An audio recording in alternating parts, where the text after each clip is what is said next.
Welcome to Black Man Spy, U.S. Iran Warcast, day 43 or day 3 of the ceasefire. Um, I'm speaking quietly today because I'm in Manhattan. You can see I have the super black eyes under my eye. I had to get up at 2 this morning, and I am broadcasting to you from Manhattan, from the Madman Espresso near Penn Station, because I'm in the city to speak at the National Action Network, Reverend Al Sharpton's program on African Americans and national security later on today. And so I had to jump on the early morning train, drive down to New York City. And now I'm in lovely Manhattan where I have these big coffees. So with me is Wajeeh the lion, the gay lion. Uh, we are missing Jacob Kaarsbo today because he is giving a presentation. So it's just Wajeeh and I. We're going to be a little short. Um, Also, Waj, if you could do me a favor, if you watch the bottom, could you check for questions? Because our assistant that I have is playing tennis today and who's up in another country and can't do the thing. So we're going to have a relatively abbreviated program today. I have a lot of work to do. But in fact, other than discussing news, there's not a lot of news with the exception of Lebanon. Oh, Sandra says I look handsome. I have a tie. And I have I have my Irish tweed suit on today. So I'm warm, even though now I find it's going to get to 70 degrees today, right? It's going to be 22 Celsius. And here I am wearing a tweed suit, but it was 34 degrees when I left this morning. So it'll be fun. That being said, Waja, what kind of coffee cup do you have? But that's U.S. Embassy and Butter and Riyadh. Well, I am still sporting the Madman Espresso. I am having a flat white right now. Yummy. I like me some flat white. You know, I encountered flat whites for the first time. We're way back in the day, back in 2006ish, 2007. I was offered a visiting professorship, not a professorship, a teaching position, because it wasn't a professor slot at Macquarie University in Sydney, Australia, actually in the suburb of North Ryde, for those of you who know Australia. And I lived in Potts Point, which is right next to Garden Island Naval Base, just inside Sydney. And every morning I would go for a run, and I would run down this steep hill down to Garden Island Naval Base, over past I can't remember the name of that house. There's a giant hotel and condominium that was on the water. It's an actual pier. And what's his name? Famous Australian actor now. Not Mel Gibson, but the other guy. I run into him all the time. I can't remember his name. You'll remember his name. The guy who plays Wolverine. So anyway, I don't know his name. yeah. Anyway, I grew up in a cult, so I barely remember it.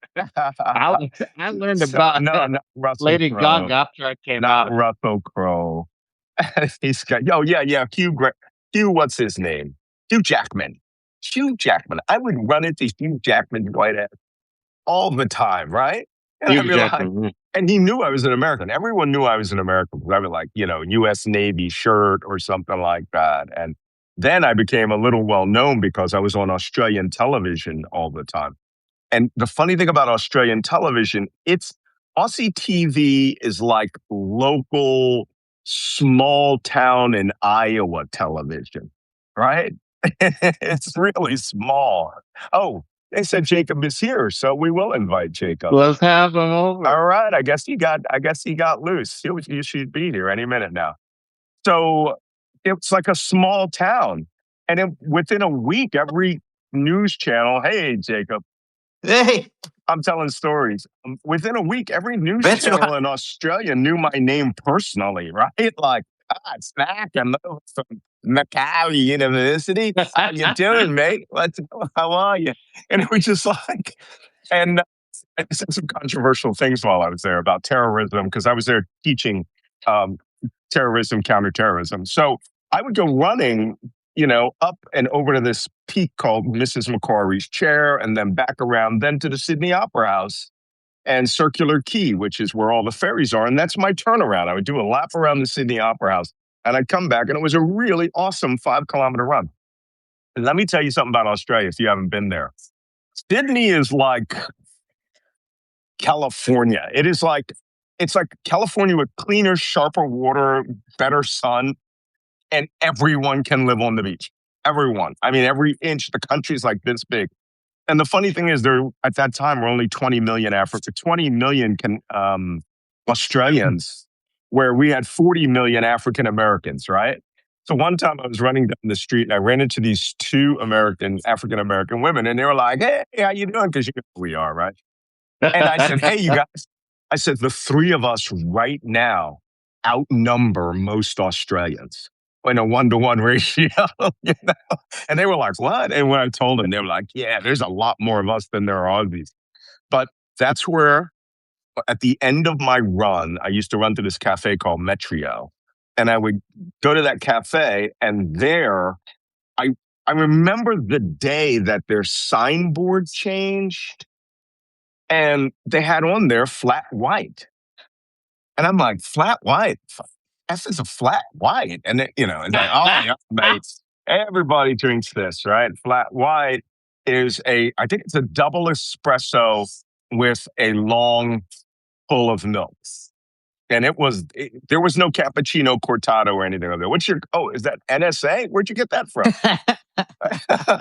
you got your, It's it's the code here. The code. The green code. The He's got encrypted us. cup. He's got a. That's cool. All right. So anyway, now we got the coffee cups out of the way. We have our 1,000 followers this morning. Jacob, I'm going to need you to jump in if you have any significant events or spectacular penetrations that you need to talk about. But first, let's go to the casualty count. Wajeeh, do you have the casualty count? Yes, I do. All right. Let me. It's been updated on Al Jazeera, and not least Lebanon is serious. So what's the casualty count now in Iran? Is still 2,079, correct? 2,079. 76. Injured 26,500. Lebanon is the next big Jesus number here. Christ. 1,830. Killed. I think this number is still going up because they're still counting the dead bodies. This is just the dead bodies they were able to count. There's still a lot more buildings they haven't gotten to. Injured 4,927. Palestine, you got 4 killed. Israel, 26 killed. 7,451 injured.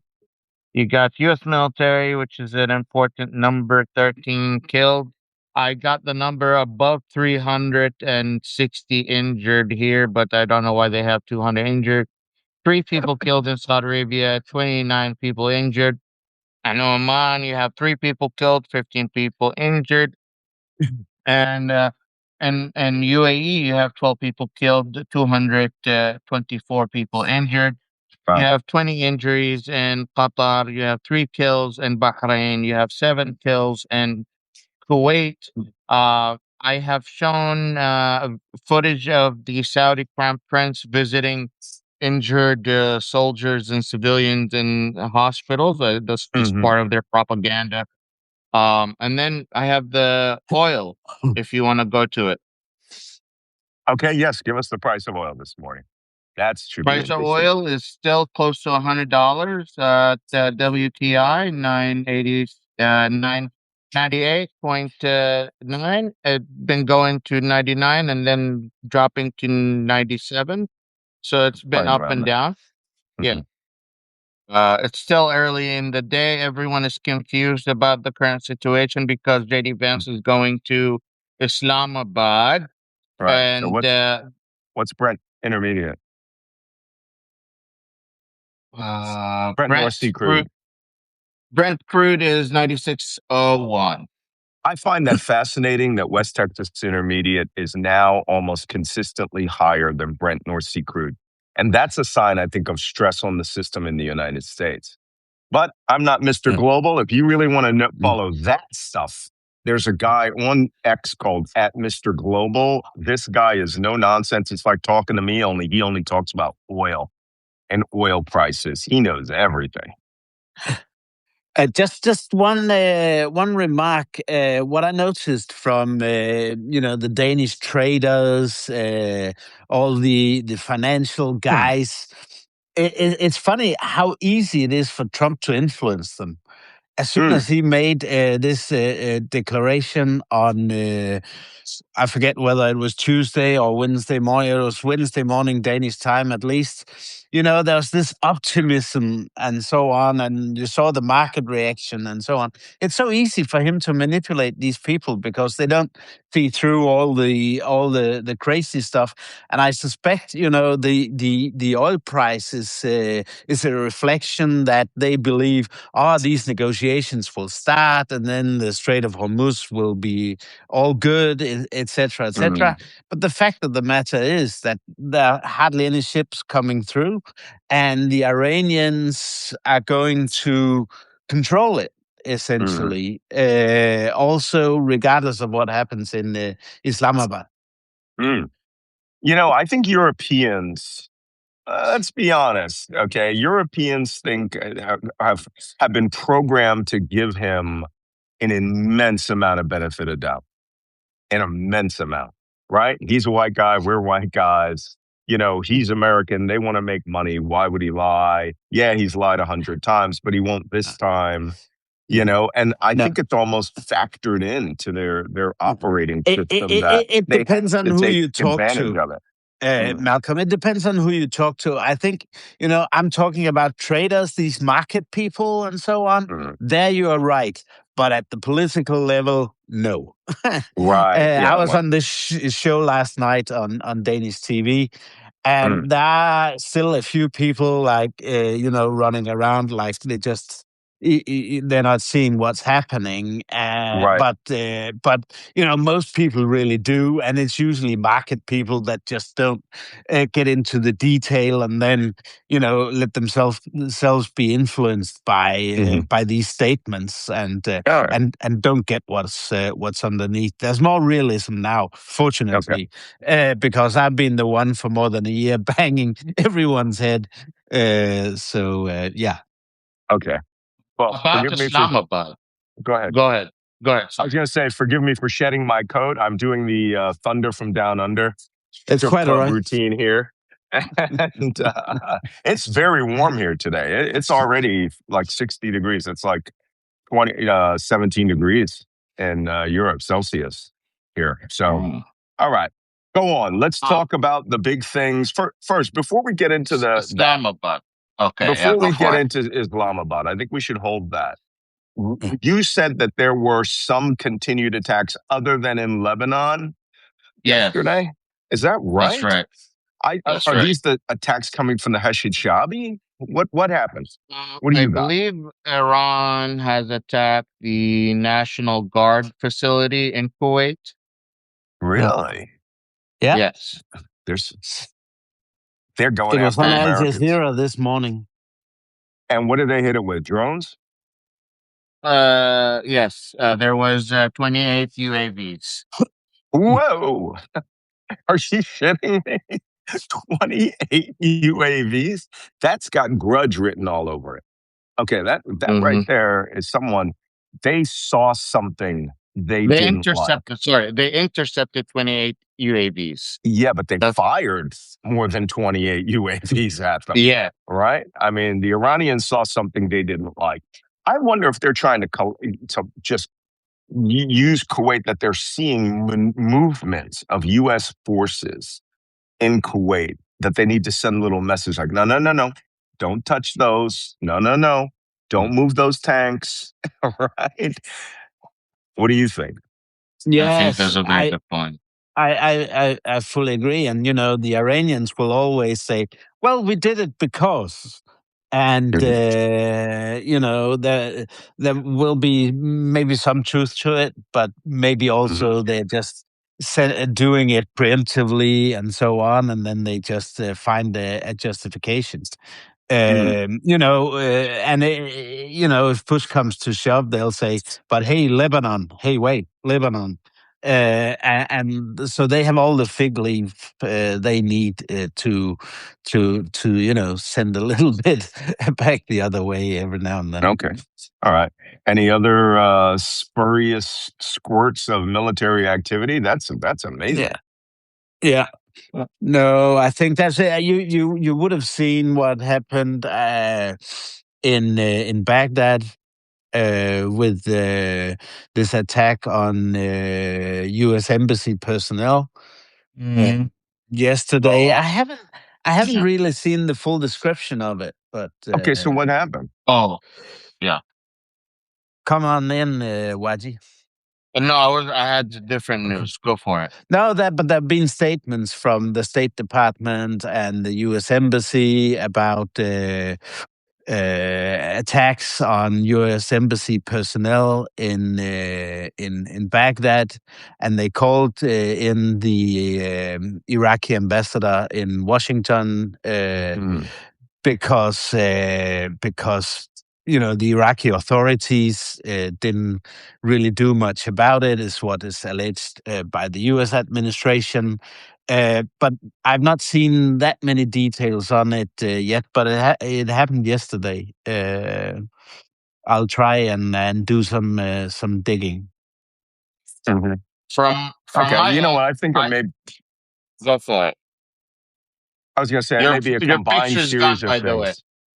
No, it's back. I had a phone call. She'd come in. I just blocked it. So I think that there are a lot of Iraqis that work in that embassy. Their embassy staff has to be a couple of hundred Iraqis. And I think they are also being harassed, as well as the fact that the building takes lots of drones and missiles and things inside it. So I think that it's reaching a critical mass. It might also be Oh, like the incident we had at the Republican Palace. People were being told, you go in that building, we're going to shoot you the second you step out. And a lot of people quit, in the first weeks of the war when they were getting these threats for working for the Americans. So that may be a component. apparently, it was a drone strike on the Yeah, that. diplomatic support center at Bayab, the Baghdad Okay. International Airport. Yeah, You screwing with their mail and you're screwing with their food. yeah, yeah. and courier bags. That's where all the courier equipment and things like that is. That's a good strike. That's a good place to hit. Okay, Yeah, Wajeeh, you've yeah. been dying to tell us what's going on the biggest picture, the most important component of the war thus far.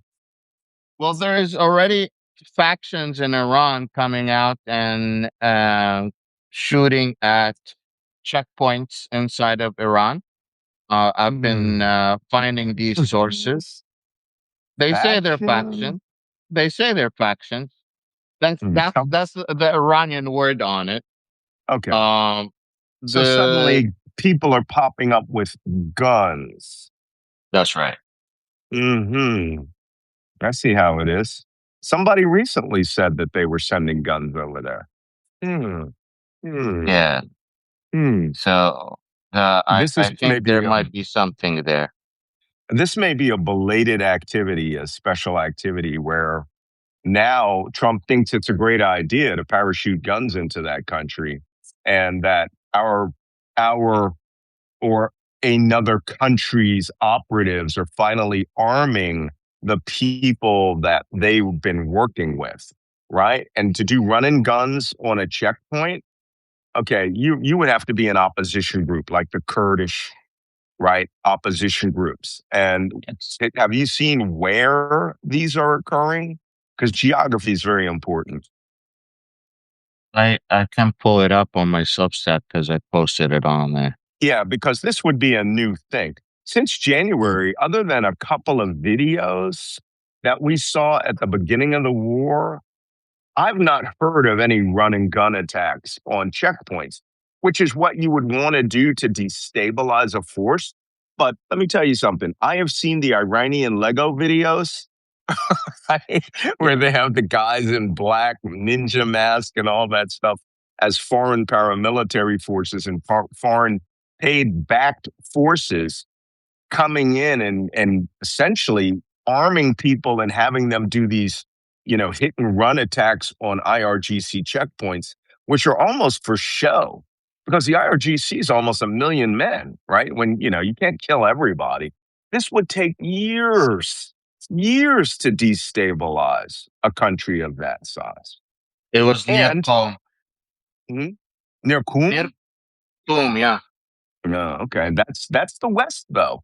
That's relatively easy access to Kurdistan, So you could pay some guys. There could be some Kurdish guerrillas up there doing videos, all this. But if more than 1, 2, or 3 of these videos start cropping up, we'll know that this is a foreign built system that is trying to make it appear that there's an internal insurgency brewing and inciting violence against the government. What do you think, Jake?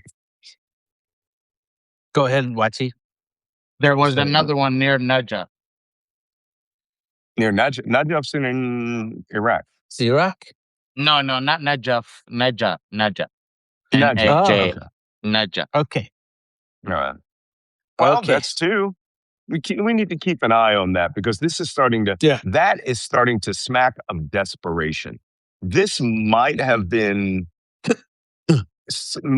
influential in January, right? If all of this had cropped up in the middle of the operations again, the freedom marches, then it could have had impact. Right now, it's like, what are y'all doing? Did you just suddenly find your gun pods, or did your CIA or Mossad handler finally get to you and go, hey, what the fuck? We delivered 5,000 guns to you and I don't see any runs going. Right? And they're like, yeah, we'll get around to that. Yeah, there's a lot. Videotaped it for you. Yeah. How's that? And then they're like selling the other 4,998 guns to the Iranian army, making bank in Bitcoin probably. That I would not say you might be wrong about that. All right. What else, Wajeeh? Just that, I think a lot of people do not understand I think the general public in particular, you two come from the intelligence agencies. You understand the weight of the Pakistani and Indian intelligence group. They're very close to the United States. They're very close to Russia. They're very close to China. They're even close to North Korea. And they can reach way more than the U.S. Intelligence could reach. And a lot of times, when people think of like highly trained intelligence, they think of the Mossad, they think of the CIA, they think of Russia, but they don't think of India or Pakistan. And we're seeing Pakistan intelligence being played at a very serious level here. And the fact that Pakistani intelligence has always been a sneaky ass organization. All right. They're sort of like, the way I view those guys is they're like, street spies of major drug cartels. They're shifty. You don't know where their loyalty is going to be today, right? They love their money. They love our money. And they hid fucking bin Laden. Okay. Yeah, I just want to point that out to you. They did. They'll play both sides. They'll be like, oh, we love Netanyahu. Oh, we love Khamenei. Oh, we love everyone except Modi. That's true. They don't love they don't love the Indians, but they will play all sides. But they have something to play for now, right? Yeah, they playing for Pakistan. Team Pakistan is now the lead entity in peace in South Asia. So with that, supposedly today, J.D. Vance has arrived with Marco Rubio in Islamabad, Pakistan. The big question is, did the Iranians arrive? JD Vance just took off a few hours ago. He left. Um, Okay, so the meeting he has just took happened. off. Somebody What? give No, me the they just update took on off what's from the going on U.S. in They just took off Islamabad. from the U.S. So yesterday, the JD Vance equipment, so the Beast and the other cars, arrived in Pakistan, and the Secret Service was setting up. And today, JD Vance just left the United States to Pakistan, I and see. and Iran is said to be is on the way. Well, I would say yesterday that. from Iran, it's important to notice that they have said Mohsen Reza is going because he's a power broker from the Revolutionary Guards, Mhm. and therefore someone that can actually do stuff. You know, if they send foreign minister and parliamentary people and blah blah blah, it would be worth it. But Mohsen Rezai is actually a guy that's high in the food chain. Yeah, So so so that's notable. he's the kind of guy that can sit in the back of the room. It would be like when Zelensky brings Budanov to his meetings, right? The head of intelligence. And he can sit back there with his phone open, and everybody back in Tehran can hear the meeting, right? And then he can make comments like, these guys are going to fold, or we need to push this point. He can two-way it, while the other two guys, the guys Trump say, are the guys who are moderate that we can deal with, right? The regime change. And Yeah, the regime. and what's the other, Arachi, that these two guys are going to be the front men, but the guy sitting in the back with the open mobile phone, right, taking notes, giggling to himself, is the guy who's the actual authority to communicate back. And I think Yeah. for guys like JD Vance, and this is where they're going to be suckered. I always make the joke of the camel market. Okay.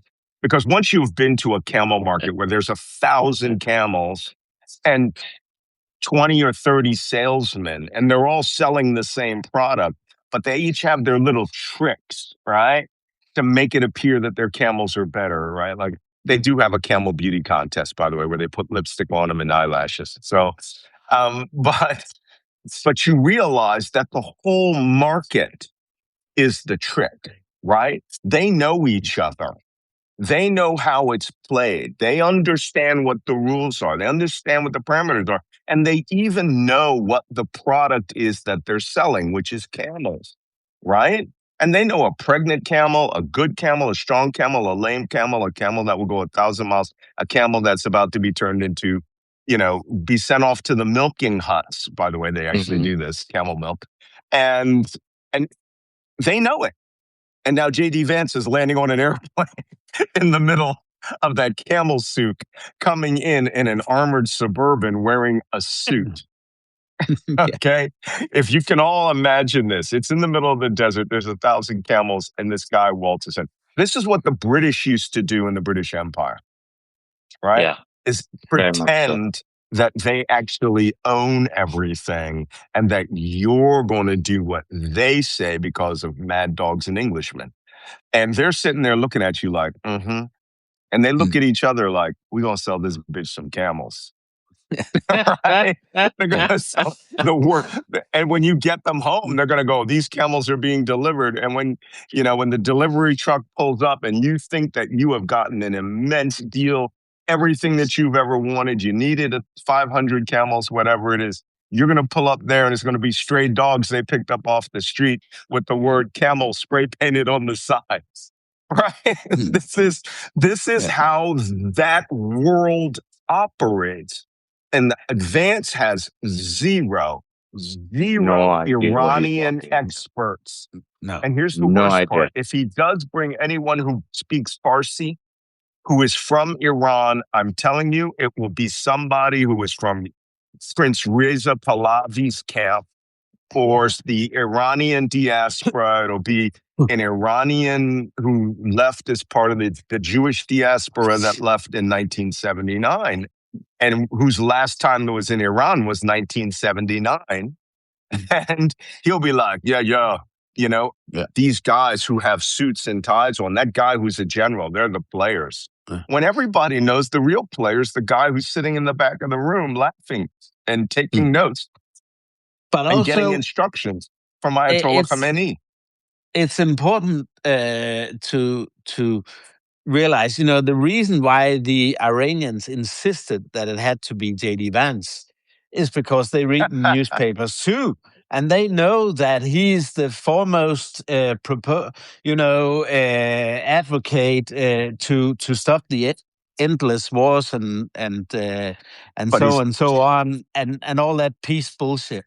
But he's also the So biggest suck up in the administration. Yeah. This is a guy who went from Trump is Hitler to I love to kiss your butt, Mr. President.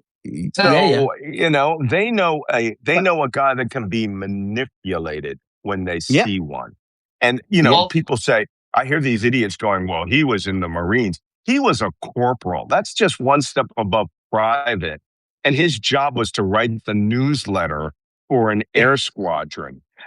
And they're going to be like, JD knows how to use force and bring these things there. This is the stupidest group. I swear to God, it won't even dogs with the name Camel written on the side. It will be those when you go to like the Succoberry or the airport shopping mall. It'll be those little stuffed camels that are made in China.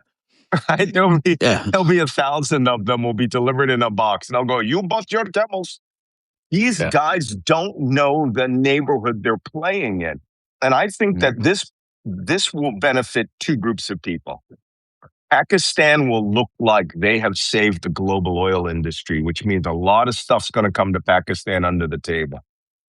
Right? And then Iran will say, hey, listen, brother, okay, we're going to play these guys. You're going to make your money with the Emiratis. You're going to make your money with the Saudis. We're going to make sure you, who import 27% of your oil comes from Iran, that you're going to get 35% oil from us, and we're going to discount it for you. You can even sell the excess if you want it.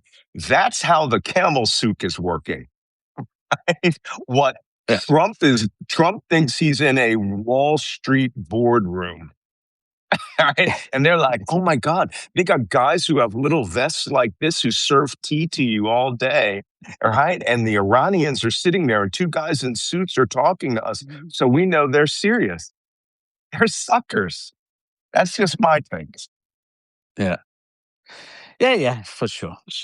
Do you know who Iran would like to negotiate with more than J.D. Vance? Who? Donald Trump. Yeah, Trump himself. That's what they should have said. They should have said, we're not going to open the Strait of Hormuz till we have a face-to-face meeting, a summit, right, in Islamabad between whoever the acting head of the IRGC is, somebody, not Khamenei, right? Khamenei is too religiously high on the totem pole to meet with Trump, to say, I'm going to get a deal. And don't forget, these guys understand Trump is obsessed with one word only, deal. And he will take any deal so long as it looks like it's a contract, right? Which is why nothing's been written down thus far. What do you guys think? Yeah, I mean, I'm not sure the Iranians even see this as a negotiation. I mean, to be honest, ceremony. Yeah, I don't think they're going to compromise on the key issues like Hormuz, Lebanon, etc., etc. So they're basically going to say to JD, well, this is what we can do. We have, they're not going to move anything, and he's going to sit there and look like a donkey. The Iranians were pressured by the Chinese to show up on the to the table, but they were not interested in negotiating at all. They were begged to go to the table. Like most people don't understand this. I also, here's the other thing. I actually want to take your. I have my own opinion on this statement from JD Vance before he went to the plane, but I want to Well, take your opinion can you on this. read that statement to us? Yeah. If they're going Everyone's to try behind. to play us, then they're going to find He's out so that the clever. negotiating team is not that responsive. The president has given us some pretty clear guidelines. Like the Okay. dude is showing up in there thinking like he's got like I don't know. My favorite part of that story is he's telling the people he's going to negotiate with his negotiation strategy. Right? Wait, what? Did you just tell them? Where you think that you're going to trick us? I would go along with everything JD Vance said, right? He would say, we want you to denuclearize 100%. I would agree to it. I would say, we already agreed to that on February 27th, right? And then he would like, oh my God, they're going along with that. Okay, I want you to open up the Strait of Hormuz. JD Vance is going to learn a word that they use in Arabic all the time. Halas. Halas means, okay, finished. Finished, right? And they will sit there and he will go, I want the Strait of Hormuz open. He will go, okay, halas, no problem. And then he say, I want you to disarm take your radioactive material and have it removed. Okay, halas, we have to dig it out. Halas, no problem. Inshallah. No, we're not to inshallah. I'm going to use inshallah at the last, right? Right now, they're agreeing with him on everything. He's like, oh, this is going very well. Okay, we want you to, allow free navigation of the Strait of Hormuz. Okay, halas, no problem. Right? And as he goes down that checklist, and they're like, oh my God, they're giving us everything they want. Okay? And what he doesn't understand is plain spoken words out of your mouth mean nothing to them. What they're going to say is these phrases that he will not appreciate. Our interpretation of what you said. JD Vance will say, well, I said I will denuclearize. And they said, halas, right? And, JD will be back. You can see him almost getting back to the armored vehicle. What does halas mean? Didn't they agree with everything I said? No, it means end, finish. It doesn't mean okay or not. And he'll be like, well, you agreed to everything we agreed to. And they'll say, no, we heard you. We said that's it. But our interpretation of it is completely different, right? We have opened the Strait of Hormuz. 2 ships went through today. Halas, open. Yeah. But it went through Easy Pass, right? Multi-pass now. Now that there's 2 access ways, it is literally multi-pass, right? But halas, multi-pass. It says, you're not allowed to charge any money. No problem. We take Trump Bitcoin. Which is true. I briefed that yesterday. They said they are taking stablecoin, which is the U.S. financially backed guaranteed money that World Equity United or whatever Trump's company is managing. So they are taking, and the funny part was we made that multi-pass picture up, about 4 weeks ago? And had we accept Trump coin on it. And it's true. It's 5 weeks ago now, man. It's true. They accept Trump. It was the first week of the war. I'm starting to wonder if there's an Iranian team monitoring us going, hey, we think this guy's right. Take Trump coin. So, but I think JD Vance, when he goes, what was his first words? If they think they're going to play us? Is that what his first words were in his statement? If they think they're going to try to play us, then they're going to find out that the negotiation team is not that receptive. Okay, the negotiating team is made up of a real estate broker who has been suckered by everyone he met, right? Vladimir Putin's bestie.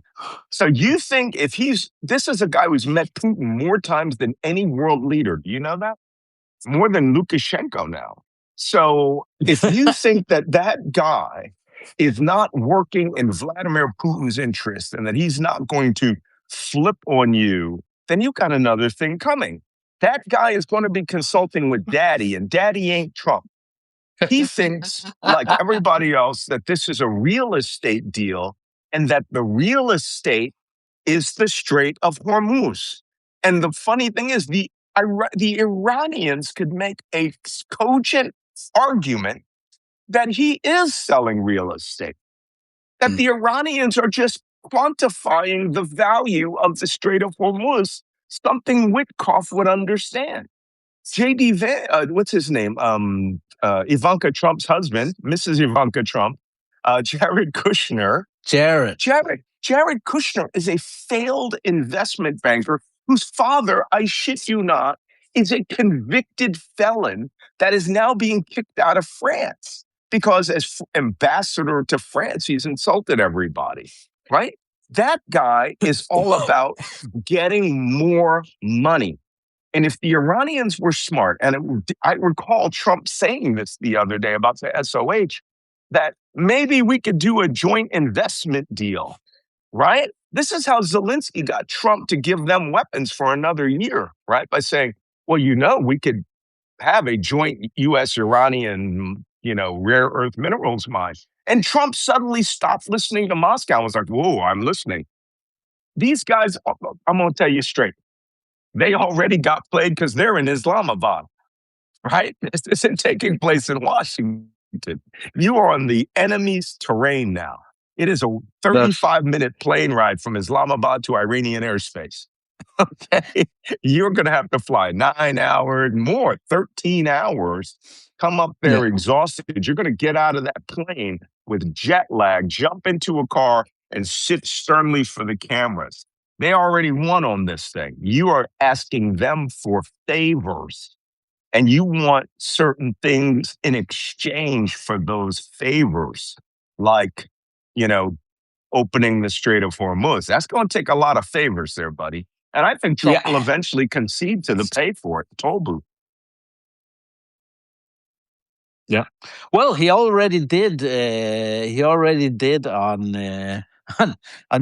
Tuesday or Wednesday. You remember in his but he flip flopped. Truth Social post before going back on it and claiming he had never agreed to anything like completely. He's already flip flopped on it. He said, and it's the same on Tuesday. On Tuesday, it was, hey, this is great. Maybe we should be doing the costs. We should be doing a financial sharing, right? A joint venture. Oman has said they're not taking the money. You stole that from me. You stole that right from my mouth. Stole what? Joint venture? Yeah. But the motherfucker couldn't keep the ceasefire for 24 hours and at the same time coming out on TV and like, oh yeah, we'll do a joint venture. Could you keep the ceasefire in place first before you think of a joint venture? These poor dudes. It's ridiculous because guys, last night I had a Q&A for paid subscribers, and I said what came out from Trump yesterday was as if on Tuesday he hadn't read the 10 points that the Iranians had submitted to the Pakistanis, or he hadn't understood what they implied. Oh, he definitely didn't understand.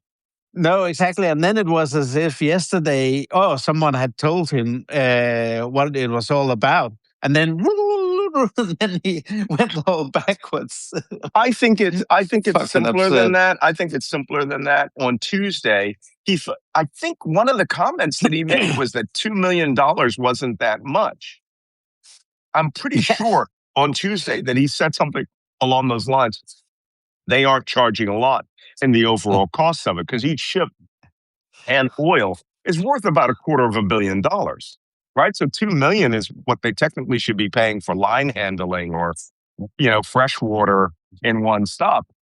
And to Trump, that's like, oh, that doesn't sound like a lot. Oh, that Uber was only $14, right? In Manhattan going, when you tell them, yeah, but it was $14 for 3 blocks and there's 5,000 Ubers operating. And the Iranians will make $1 $160 billion a year, that's when he was like, what? That's bullshit. Where's mine? No, there's no way they can do that. That's how he flip-flopped. Because somebody told him what the real money was. And he was like, that's money. I want in on that action.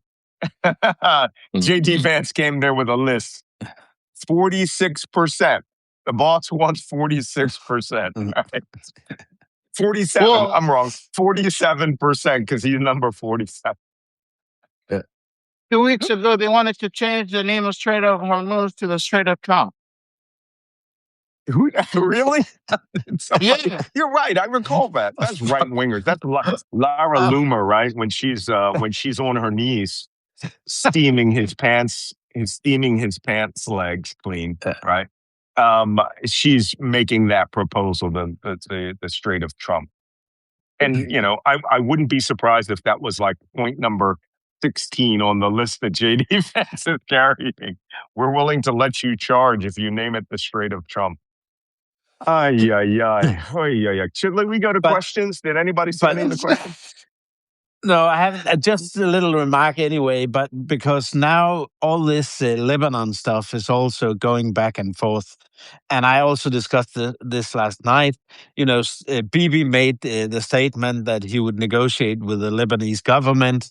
And I said I suspected that was only a statement given in English, and he would never say that in Hebrew because he has promised the population in northern Israel to eradicate Hezbollah. So there's no pulling back for him, and he's facing an election later this year. So, now I also see that the Israelis or the government is like, wheeling that back and so on. So it seems, it will still be, Trump having to decide what he does because Iran is not going to give in. Israel is going to stay in Lebanon, and the Iranians will start shooting. And will Trump engage again, or will he say, "Oh, I've won," and then go back? I don't know, but let's see about that. Yeah, we'll have to see about that. Can any of you see any questions? There's only one hump on Arabian camels. I was going to ask. Double humps are Mongolian camels. For questions, it would be easier for me to pull them out. If you guys go to my group chat, and I already have made a site for ask your questions, that's just easier because it flows real fast. Do you see any questions there that need answering? Because they're flowing too fast here. Yes, exactly why I told them to go to my message me on the group chat, and I will ask the question right away. Because intermediaries have to.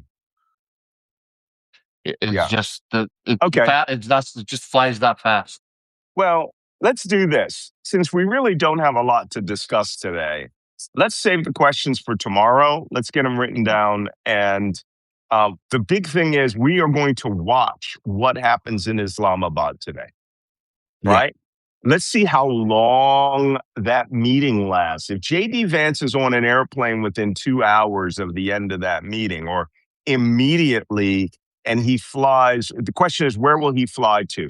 If he flies to Tel Aviv, that says a lot, right? It says that JD Vance has to now have a serious discussion with Netanyahu about Lebanon, which means everybody sat in that room and it'll be like, Lebanon or fights on.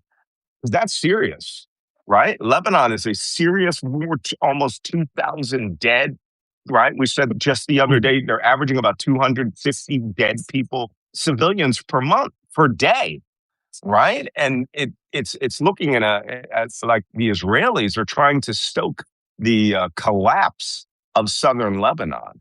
So this could become the sticking point.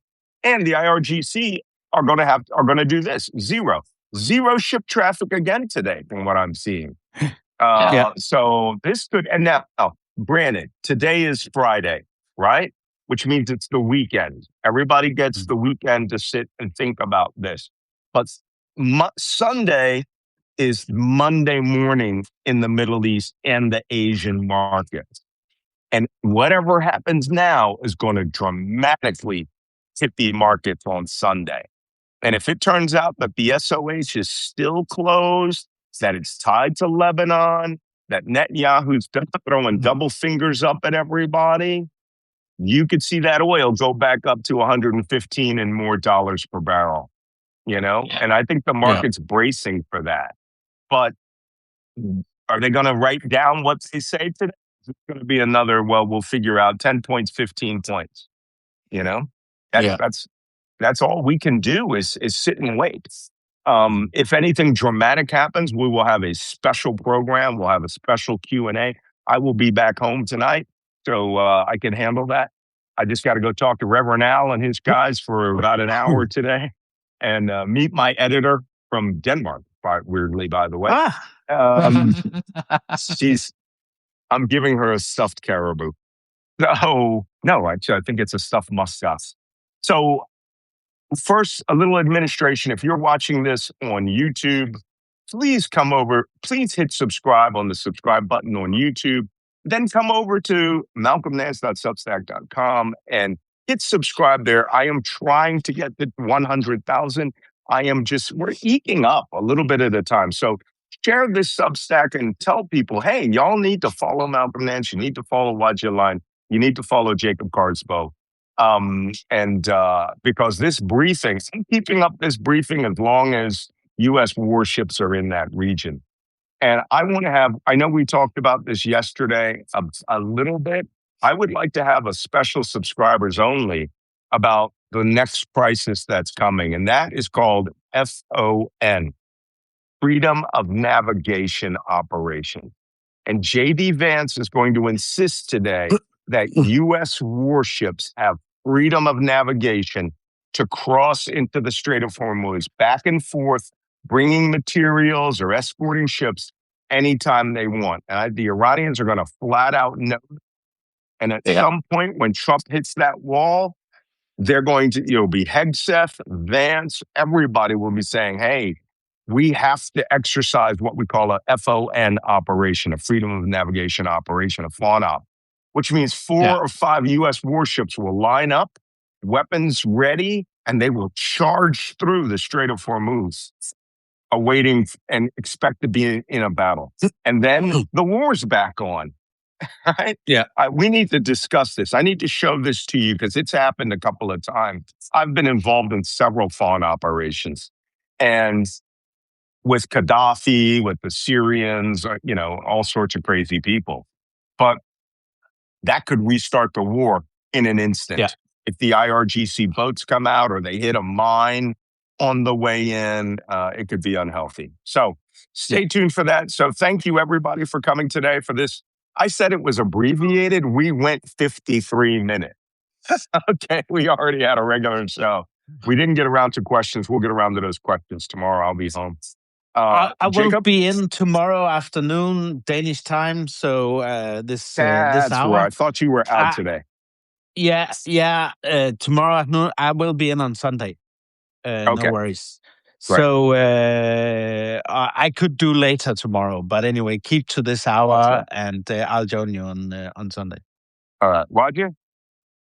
Thanks for tuning in. Make sure to like, subscribe, and share. Whatever you see we're doing right here, we're doing it full time, so you don't have to do it full time. Make sure to come in tomorrow and check in what we have to say. That's all. And also, safe travel for you, Thanks, Malcolm. Guys. See you all later. Safe travels, Malcolm. Take care. Bye-bye.